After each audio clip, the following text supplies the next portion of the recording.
Ito, 1/8 cup of soy sauce. Ito, 1/4 cup of water.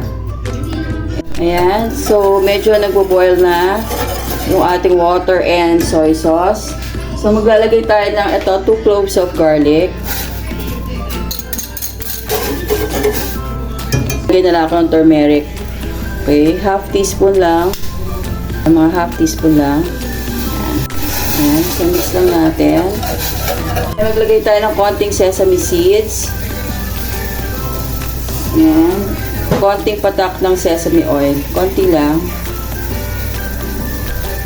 And then, ito, 1/8 cup of sugar or 1/8 cup of honey. So, honey na lang ilalagay ko instead of sugar. So, yan. Mix natin yan. Mix lang natin yan until well combined. Okay? Konting oil lang. Yan. So, na-fry na natin yung ating spam. And we will now add yung teriyaki glaze. So, huwag natin lalagay lahat ha. Konti lang. Yung sakto lang.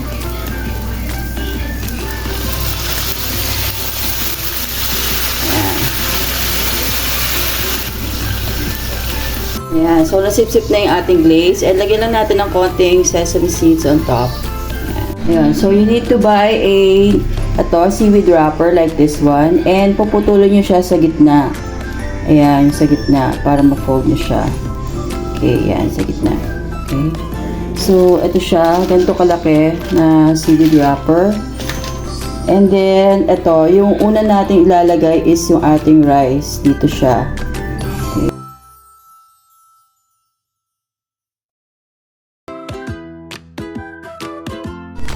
Ayan, tapos lagyan natin ng konting sesame seeds. Ayan, ng cucumber and carrots. Ayan, so,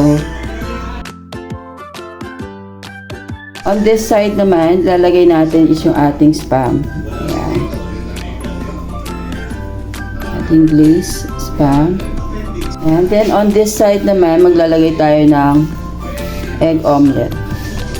Ayan, so ganyan yung ating arrangement. And then, dito, pwede tayo maglagay ng ketchup kung gusto nyo maglagay ng ketchup. Ayan, so pwede tayo maglagay ng ketchup dito. Or, ako ang puting sriracha, parang hot sauce to. Ayan, so, ayan. Ayan, so, let's now fold our sandwich. So, ipo-fold lang natin siya gently. Ayan, ganyan. Okay. And then, ito, fold natin siya dito sa kabila. Okay, like this one. Ayan. Okay. Then, yung ito. There we go. So, that's our sandwich.